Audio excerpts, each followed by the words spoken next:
वस्सलातु वस्सलामु अला सय्यिदिल मुरसलीन अम्मा बअदु फ़अऊज़ु बिल्लाहि मिनश शैतानिर रजीम बिस्मिल्लाहिर रहमानिर रहीम अस्सलातु वस्सलामु अलैका या रसूलल्लाह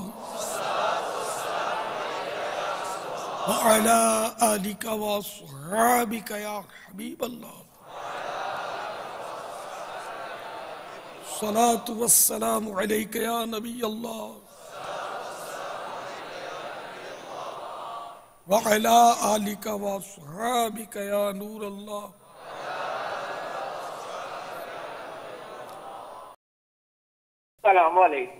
वालेकुम अस्सलाम व रहमतुल्लाहि व बरकातुहू। मेरा सवाल ये है, बाद राजे में मुर्दे के नाखून काटने शेव बनाने का रिवाज है, और अगर किसी ऐसे मुर्दे का इंतकाल हुआ कि जिसकी मंगनी हुई थी मगर शादी ना हो पाई, तो उसकी मैयत को पूरा दूल्हा बनाकर इसकी तस्लीम करते हैं। बाद आंखों में सुरमा लगाते हैं, सर में तेल डालते हैं, ऐसा करना कैसा?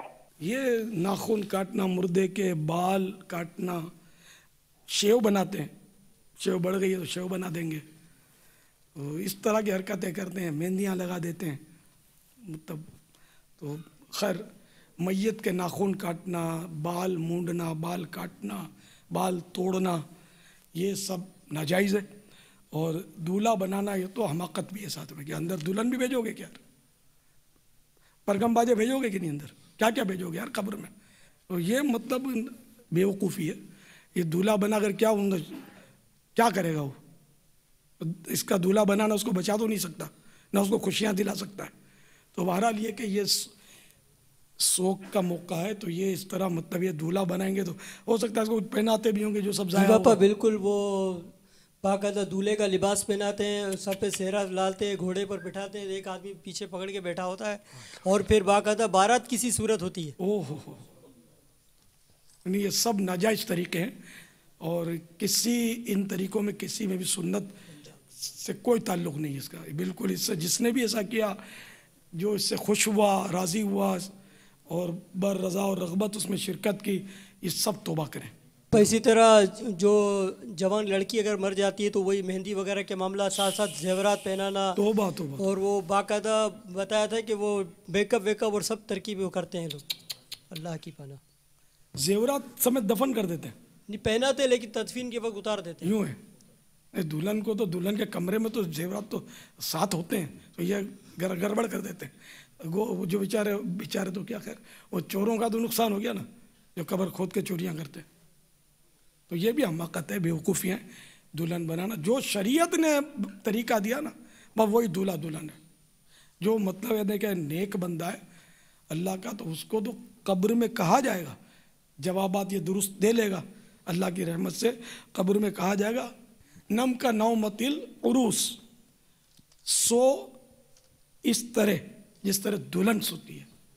ये अल्लाह के नेक बंदों पर जिन पर करम होगा, इसको ये कब्र में कहा जाएगा, दुल्हन यहाँ बनेगा, ये अल्लाह की रहमत से बनेगा, तुम्हारे सड़े हुए मेकअप से नहीं बनेगी दुल्हन।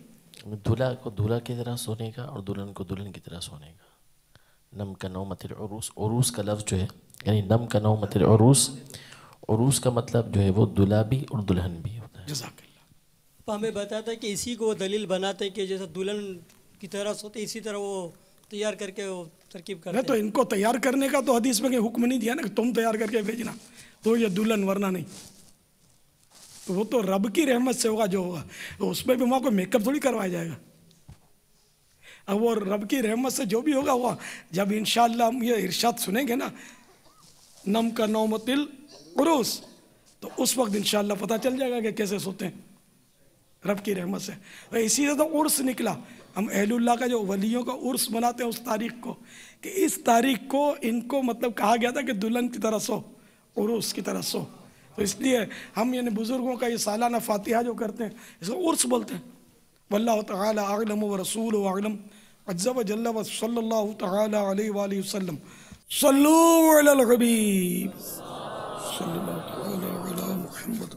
पापा जान, जैसा कि अभी कब्र के मुतालिक गुफ्तगू चल रही है, आज मजलिस तजहीज़ व तकफ़ीन के तहत बाबुल मदीना आलमी मदनी मरकज़ फैज़ान मदीना में भी और मुल्क भर और बैरून मुल्क भी हमारे मजलिस के इस्लाम ने कोशिश की थी कि कब्रस्तानों में जा जाकर गौर कर इस्लामी भाइयों को भी तरगीब दिलाएं और उनको भी मदनी मुज़ाकरे में शिरकत कर रहा हूँ। उम्मीद है कि इस तरह की इत्तलाएँ भी मिली हैं कि इस्लामी भाई ने गौर कर उन्होंने भी शिरकत की होगी।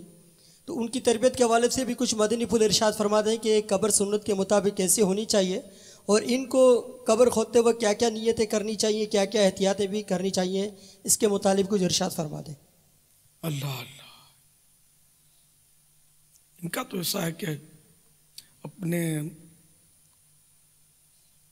जो कब्रिस्तानों में आजकल अंदाज है ना, ये तो है बहुत आजमाइश वाला अंदाज है। बहार शरीअत जिल्द अव्वल सफ़ा 843 843 मसला नंबर 3, कब्र की लंबाई मय्यत के कद बराबर हो और चौड़ाई आधे कद की और गहराई कम से कम निस्फ यानी आधे कद की, और बेहतर ये कि गहराई भी कद बराबर हो और मुतवस्सित दर्जा यानी दरमियाना दर्जा ये कि सीने तक इसकी गहराई हो। इससे मुराद ये कि लहद या संदूक इतना हो, ये नहीं कि जहां से खोदनी शुरू की वहां से आखिर तक ये मिकदार हो।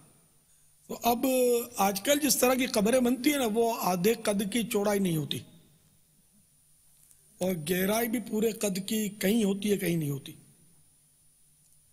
आधे कद की तो होती है तकरीबन।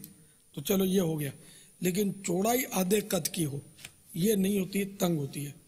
नहीं, यहाँ तक कि मैंने खुद देखा है कि बाज़ औक़ात कब्र में मैयत उतरती नहीं है तो तिरछी करके उतारनी पड़ती है, इतनी तंग होती है जगह बचाने के लिए। और अवाम को मसाइल पता नहीं है, पढ़ते नहीं है, न ये गौर करनों को बेचारों को मालूमात इतनी होती है। तो इस तरह इनको मतलब यानी क्या खुद भी गौर करनों को सोचना चाहिए कि कभी न कभी अपनी कब्र भी बनने वाली है।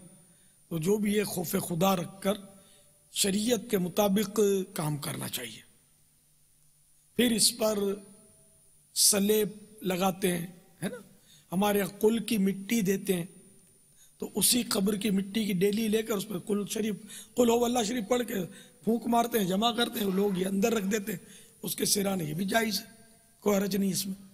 इसी तरह वो अहदनामा है, तो ये भी मैयत के चेहरे के सामने थोड़ा सा गड़ा बनाकर उस पर रख दे, गिरे नहीं।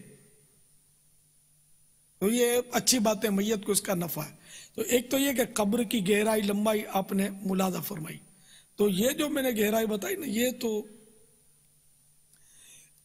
आपने करनी है, ठीक है ना, गोरकन जितने भी हैं। और अगर नहीं है गोरकन, जो आम ईसाई भाइयों को भी ये याद रखना चाहिए कि अपने यहाँ मैयत हो तो इस तरह की तरकीब पहले से समझा दें गोरकन को कि हमको इस तरह की कब्र बना कर दें। कब्र दो किस्म है, लहद के कब्र खोद कर इसमें किबले की तरफ मैयत के रखने की जगह खोदें, और संदूक वो जो हिंदुस्तान में और अब पाकिस्तान में भी उमूमन राइज है। लहद सुन्नत है, अगर जमीन इस काबिल हो तो यही करें, और नर्म जमीन हो तो संदूक में हरज नहीं। कब्र के अंदर चटाई वगैरह बिछाना नाजायज है कि बेसबब माल जाया करना है, लेकिन अब तो चटाई तो फेंक ही देते होंगे, ये तो वहम करते हैं ना कि ये मैयत की है, हम भी मर जाएंगे। तो मरोगे, बचकर जाओगे कहाँ यार? जिसके अंदर जान आई वो निकलेगी। जो हर एक यूं जैसे गन पॉइंट पर है, गन पॉइंट पर है, सब गन पॉइंट पर है, सबको मरना है, सबका वक्त मुकर्रर है। कुल्लु नफ्सिन ज़ाइक़तुल मौत, हर जानदार ने मौत का मजा चखना। जो अल मौत करता है वो भी मरेगा, और जो मौत के तस्करे से चिढ़ता है कि यार खुशी की बात करो, वो भी मरेगा। अल मौत बाबुन कुल्लु नफ्सिन दाखिलुहा, मौत एक ऐसा दरवाजा जिसमें से हर जानदार ने गुजरना है। अल मौत कदहुन कुल्लु नफ्सिन शारिबुहा, मौत एक ऐसा जाम है जिसे हर जानदार ने पीना है। जिसने यहां दुनिया में खुशियों का गंज पाया उसे मौत का रंज मिलकर रहा। जिसने दुनिया में खुशियों के फूल चुने, मौत के कांटे ने उसको भी जख्मी करके कब्र में गिरा दिया। बचना नहीं है, गया। जो भी पैदा हुआ गया, तो मरना ही है। यानी ये तो ऐसा मुत्तफक अलैह मसला है कि कोई इनकार भी नहीं है। जो खुदा का इनकार करते, खुदा का इनकार करते हैं लोग, करने वाले, लेकिन मौत का इनकार कोई नहीं करता। मुत्तफक अलैह मसला है। अपनी अपनी लैंग्वेज में जो भी इसके लिए लफ्ज बोले, मौत ना बोले, एक्सपायर बोले, एक्सपायर हो गया, जो भी बोले, खलास मर गया। तो इसके लिए गोरकन को भी डरना चाहिए कि मेरी भी कब्र खुदेगी, मुझे भी वो अल्लाह से डरना चाहिए, नमाज की पाबंदी करनी चाहिए, वो कब्र और जो भी मामला है वो शरीयत के मुताबिक लाने चाहिए। दीगर कब्रों पर दंदनाते फिरना, ये वहाँ घास जब लग जाती है वो कांटे वगैरह झाड़ियाँ जला देते हैं जगह बनाने के लिए, तौबा अस्तगफिरुल्लाह। मुसलमानों की कब्रों पर इस तरह आग लगाने की इजाज़त नहीं है। जब आग की पक्की हुई ईंट अंदर लगाने की इजाज़त नहीं थी तो कब्रों पर आग लगाना, यहाँ तक कि जलती हुई अगरबत्ती भी कब्र पर लगाने की इजाज़त नहीं है। मोमबत्ती भी कब्रों पर, ये शब बरात में हमारे यहाँ बाबुल मदीना में तो बहुत लगाते लोग, तो ये कब्र पर रखने की मोमबत्ती भी इजाज़त नहीं है। अगर मोमबत्ती की ज़रूरत है तो साइड पे रखे, किसी के कब्र पे ना रखे। वो भी ज़रूरत, मसलन तिलावत करना वहाँ बैठ के, या जो अजीज़ रिश्तेदार आएंगे कब्र तलाशने में आसानी होगी, पाँव ना पड़ जाए किसी की कब्र पर, रास्ता नज़र आने के लिए अगर किसी ने लगाई तो उसकी इजाज़त है। लेकिन स्ट्रीट लाइटें तो रोशन होती है हमारे कब्रिस्तानों में, शहर में तो अक्सर जहाँ जहाँ, तो वहाँ मोमबत्ती की हाजत नहीं। लेकिन किसी बातिल नज़रिए के तहत शब बरात में मोमबत्ती जलाते हैं, अगरबत्तियाँ कब्र पे दफन करने के बाद जलाते हैं। वैसे आम दिनों में शायद ये जुमेरात को जला कर आ जाते होंगे, शुरू में जोश होता है, तो ये इसकी इजाज़त नहीं है। अगरबत्ती इस सूरत में इजाज़त है कि लोग मौजूद हैं, कुछ पढ़ा रहे हैं और नीयत इनको खुशबू पहुँचाने की है, इस नीयत से अगरबत्ती घर में भी जला सकते हैं तो वहाँ भी जला सकते हैं। वरना फजूल जलाकर कि कोई मकसद नहीं है जलाने का, लोगों को पहुँचाने की भी कोई नीयत नहीं है, और खाली खाली मैं जला दी। जैसे इन मज़ारों पर अभी हमारी नादानियों की वजह से मज़ार पर जो, यानी कि मैंने खुद देखा है, सैयदना अब्दुल्ला शाह गाजी रहमतुल्लाह तआला अलैह के यहाँ मैंने देखा है, दुकानों पर ऐसी भी अगरबत्तियाँ मिलती हैं, ब्लैंक स्टिक, बिल्कुल सादा कोरी कोरी स्टिक, जिस पर बगैर खुशबू का मसाला लगा होता है। अब इसको खुशबू में डुबिंग करके प्लास्टिक की थैलियों में पैक करके रखते हैं, तो ये कुछ अरसे के बाद, यानी चंद रोज रखेंगे ना, एक आध हफ्ता, ये खुशबू इसमें जज्ब हो जाएगी। अब निकालो महक, ये है अगरबत्ती। एक तरीका ये भी है, दूसरे भी तरीके हैं कि मसाले में कूट कर मिक्स करके अगरबत्तियाँ बनाते हैं। इसके चंद मसाले हमारे यहाँ वो इतनी उम्दा नहीं होते मसाले। ये एक इसमें खास मैदा लकड़ी होती है, ये हिंद में होती है, पाकिस्तान में शायद होती नहीं है, वहाँ से आती है, या बहुत कम। तो यहाँ की अगरबत्ती, पाकिस्तानी अगरबत्ती होगी ना, वो जलेगी थोड़ी देर में खलास। और हिंद में अगरबत्ती अगर कोई मेयारी अगरबत्ती होगी तो एक एक घंटे तक एक अगरबत्ती जलती रहेगी। तो मैदा लकड़ी ज़्यादा होती है, मैदा लकड़ी आहिस्ता आहिस्ता जलती है। खैर, तो ये स्टिक खाली कोरी बिल्कुल, जिसका धुआं आंखें जलाएगा, दिल जला सकता है आपका, खुशबू नहीं देगा, नाक में जाकर छींके लगाएगा आपके। तो ये अगरबत्तियां वहां बिकती हैं, मैंने देखे इतने इतने बंडल इसके। तो ये फिर इसकी निकाल के वो पुड़ियां बना के, ये बेचारा लोग होते हैं अकीदतमंद, तो ये इनको ये खरीद लेते हैं। ये इनको अगरबत्ती, ये बिल्कुल ये धोखा है, बिल्कुल ये अगरबत्तियां हैं ही नहीं, खुशबू नहीं है इसमें। अगरबत्ती का मकसद तो खुशबू है। ये दे देते हैं, ये खरीद के जाकर वो जो मुजावर बैठे होते हैं इनको देते हैं, वो धुनी दुखा के बैठे होते हैं ना। बड़ा वो पहले तो ऐसा होता था, अब खुदा जाने बरसों से वो जा नहीं पाया मैं, वो होते हैं तो उसमें ये पूरा बंडल जो भी जिसने जैसी अगरबत्ती थी वो सब इसमें डाल देते हैं। अब ये जली खुशबू हो रही है, यानी हजारों रुपए का ये इस तरह जला देते हैं। मैंने कि अगरबत्ती जलाना जायज है मगर खुशबू के लिए, नीयत हो खुशबू की, और ये बाइस बरकत है। खुशबू जलाना अच्छी नीयतों के साथ सवाब है, लेकिन अच्छी नीयत वहां वैलिड होगी जहां इसका मौका है। कब्र पे छोड़ के आ गए आप, भले साइड पर ही जला कर आ गए, और वह कोई भी नहीं है कि उसको खुशबू पहुंचे, तो अब ये इसराफ हुआ ना, कि है ही नहीं, मतलब मकसद नहीं है। मैयत को ये खुशबू नहीं जाएगी, इसकी अंदर पे कैसे जाएगी? तो मनो मिट्टी आपने डाली हुई है। इस तरह मतलब ये करते हैं। तो अगरबत्ती बनाने का तरीका, ये बात पर बात चली तो मैं अर्ज कर दूं कि मतलब हो सकता है किसी गरीब का भला हो जाए और नफा पहुंचाने की नीयत से अर्ज करता हूं। ज्यादा मुश्किल नहीं है, बहुत महंगी अगरबत्तियां मिलती हैं, इसमें नफा बहुत होता है। कहाँ नफा काफी होता है। तो ये स्टिक जो है ये तैयार मिल जाती है। ये जहां ये क्वार्टर और झुग्गियां टाइप के गरीब लोग रहते हैं ना, या गरीब कहलाने वाले लोग रहते हैं यहाँ, तो इधर इनके कारखाने होते हैं बाज़ औक़ात। अब मैं इलाके वगैरह आपको क्या बताऊं, ये हम लेते थे, मैं खुद बनाते थे अगरबत्तियां। तो ये जैसे कि चाकी वाड़े की तरफ बाबुल मदीना का इलाका है, वहाँ औरंगी टाउन में गालिबन कोई बनाते थे, तो उनके घरों से हम लेते थे और पहुंचा देते हैं लोग। ऑर्डर दो ना इनको, तो वो बहुत सारे बंडल आपको लेने होंगे, सुजुकी भर के पहुंचा देंगे। अब जो भी तरीका हो उसके मुताबिक, तो ये इनसे मतलब ये बंडल देते हैं। तो ये कोरे होते हैं बिल्कुल, और इसकी खुशबू कोई मुश्किल काम नहीं है। खुशबू तो खैर मुख्तलिफ खुशबुएं मिक्स करके भी हम बनाते थे, लेकिन इसकी अब वो सारे तो फार्मूले में भी भूल गया हूं। अब इसकी आसान सूरत यह कि ये जो खुशबुओं के बाजार होते हैं, जैसे मरकज और औलिया की दरबार मार्केट बहुत मशहूर है, वहाँ खुशबुओं का शायद हो सकता है पाकिस्तान का सबसे बड़ा बाजार वहीं हो। हमारे यहाँ बाबुल मदीना में यहाँ लाइट हाउस कहलाता है ना, पुराना बोतल गली, बोतल गली, उसका नाम ही बोतल गली है, लेकिन पहले यहाँ लाइट हाउस होता था। मशहूर स्टॉप अब भी हो सकता है यही हो। तो ये वो मतलब अब तो वो मार्केट बन गई, तो मार्केट बन गई थी, अब खुदा जाने वो क्या है, मार्केट अभी मार्केट ही है। मैं तो अब जमाना हो गया बाबुल मदीना में इस तरह घूम नहीं सकता, क्या क्या तब्दीलियां आ गई होंगी। ये मतलब वहां जो बोतल गली है ना, वहां इत्र होलसेल की दुकान है। तो आप अब शुरू में तो जाहिर है कि आपको ठग भी लेगा कोई, लेकिन वो है कि वो शुरू में तो घर की खिचड़ी खानी पड़ती है, आहिस्ता आहिस्ता तजर्बा हो जाएगा। तो कोई खुदा तरस मिल गया तो आपको आसानी हो जाएगी। तो आप इसको मतलब अगर मशवरा करेंगे ना कि मुझे मतलब अगरबत्तियों में डालने का कंपाउंड मिक्स जो होता है, इसको कंपाउंड बोलते हैं।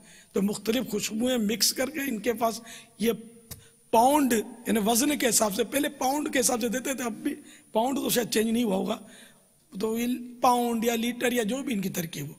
तो आप 1 आउंस के नाम पर जो बोतल हो, जैसे कि एक बोतल ली आपने, उससे ट्राई कर लें। और कुछ ये खाली अगरबत्तियां अगर आप कहीं से ला सकते हैं तो वो लेकर उसमें वही बोतल आप एक जगह ठा करके ना डाल दें, थोड़ी थोड़ी डालें, इसको घुमाएं फिराएं, है ना, इस डाल दें कि वो ट्रे में, ट्रे है, बड़ा थाल है, तो इसमें ही खुशबू छिड़क कर फिर इनको अपने हिसाब से थोड़ा फिर उसको पैक कर दें प्लास्टिक की थैली में, मुंह इसका अच्छी तरह बांध दें कि इसकी हवा बाहर ना निकले, खुशबू, ठीक है ना, पैक हो जाए। अब 1 हफ्ते के बाद इसको खोलेंगे ना तो इसमें जज्ब हो जाएगी और हर स्टिक जो है ना खुशबूदार हो जाएगी। तो ये इसको आप जितनी यानी कि दाने 20 दाने लिखते हैं, शायद 20 दाने लिखे होते डिबिया पर, लेकिन ये जालिम 16-17 दाने डालते हैं। ये जो धोखेबाज होते हैं, सबको नहीं कहता मैं, लेकिन इसमें बेईमानी बहुत चलती है। पैक डिब्बी में गिनता भी कौन है, ये तो मैंने पॉइंट आउट किया आपके सामने, इसमें धोखा देते हैं लोग। 20 लिखते हैं, 20 होती नहीं है। फिर इसमें हाईली परफ्यूम्ड और पता नहीं क्या क्या अल्फाज लिखते हैं, और वैसी डब्बा अगरबत्तियां होती हैं। बाज कंपनियां अच्छा भी बनाती है, ऐसा नहीं सब बुरी होती है।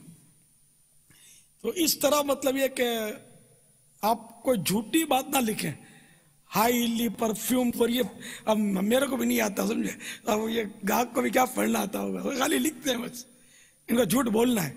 और 20 स्टिक भी लिखते हैं, पहले तो 20 लिखते थे, आप पता नहीं कितनी लिखते हैं। तो ये कि लिखने की जरूरत नहीं है, या नहीं भी लिखेंगे तो गाहक कौन सा पढ़ेगा इसको, या लिख दें तो जितनी लिखे उतनी अंदर होनी चाहिए, झूठ ना हो। तो इस तरह मतलब ये कि वो अगरबत्ती या खाली प्लास्टिक के रोल में हम तो पैक कर लेते थे, बिगे डिब्बियों के में तो बेचता था वो, उसमें रखकर एक बैग में।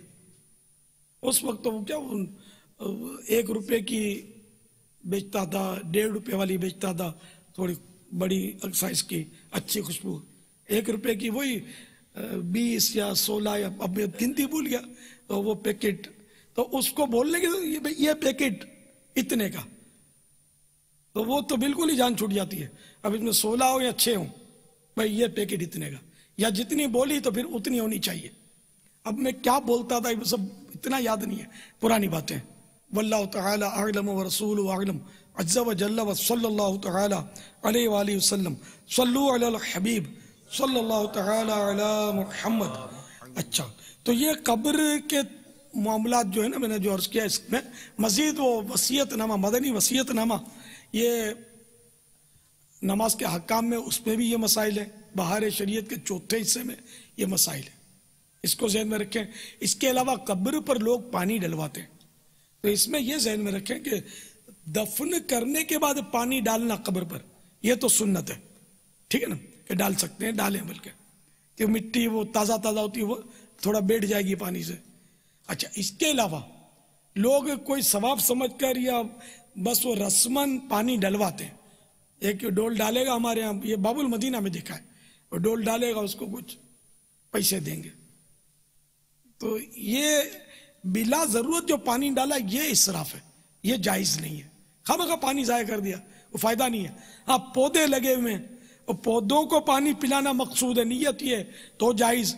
या मिट्टी बिल्कुल सूख साख गई हो, ये उड़ जाएगी और कब्र की बिल्कुल तरकीब आउट हो, कब्र गुम हो जाएगी, और मिट्टी जमाने के लिए पानी डाला तो जायज। वरना ये सिर्फ ये पहुंच जाते हैं डोले लेकर फातिहा पढ़ने जाए ना, तो वो हाँ पानी डाल दो, तो ये अवाम जो सवाब समझ के पानी बेचारे लगता है डलवाते हैं, तो ये नहीं डलवा सकते, जायज नहीं है। तो कब्र खोदने वालों को भी ये चाहिए कि ये जो पानी डालते हैं ये इसको पूछ लें कि हाँ भाई पौधे को पिला दूं तो भले पिला दे, या मिट्टी उड़ जाएगी इसलिए पिलाई तो ठीक है, वरना खामा का कब्र पर पानी ना डाला करें। वो कब्र पर मकसद ये कबूतर को खिलाते होंगे, चिड़ियों कबूतरों को। चिड़िया कबूतर अगर कब्र पर बैठे उसकी तो मुमानत पड़ी नहीं है, खुदा बेहतर जाने।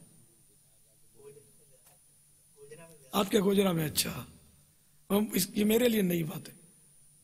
हाँ भाई, चेमी फरमाइन, ये मसूर की दाल लाल लाल जो होती है या चावल कब्र पर डालते हैं, अब क्या नीयत होती है ये नहीं पता। वो दाल का शौकीन होगा तो खा लेगा। ये कुछ पान के बीड़े देखे, पान के बीड़े, मतलब एक जगह में एक तदफीन में गया था, पूरे पान का बंडल रख दिया कब्र के ऊपर। अभी कब निकलेगा या हाथ बढ़ा के ले लेगा, खुदा जाने क्या इनका तस्वुर था। मेरा ख्याल कोई पान खोर देख रहा होगा तो इंतजार कर रहा कभी ये लोग जाए क्या।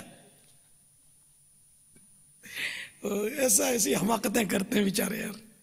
चींटियों के लिए अगर आटा वगैरह कब्रिस्तान में इसलिए डालते हैं कि ये मुर्दे को काटेंगी नहीं, तो ये हमाकत है। वैसे अगर मुतलकन चींटियों को आटा या चीनी खिलाना, ये तो अगर अच्छी नीयत से हो तो कार सवाब है। अब उसके लिए कब्रिस्तान शर्त नहीं है, अपने घर की चींटियों को खिलाओ, चींटियां पालो, इसमें क्या है। ये अल्लाह का जिक्र करने वाली मखलूक है, मगर तकलीफ ना देती हो। यानी आप चींटियां पालने के चक्कर में पड़ जाए और बच्चे आपके चीखें मारते रहे। ये पाली नहीं जाती, हिलती नहीं है ये। वैसे मैंने बोला खिलाना इसको सवाब है अच्छी नीयत से। वल्लाहु तआला अअलम व रसूलुहु अअलम अज़्ज़ा व जल्ला व सल्लल्लाहु तआला अलैहि व आलिहि वसल्लम सल्लु अलल हबीब सल्लल्लाहु तआला अला मुहम्मद।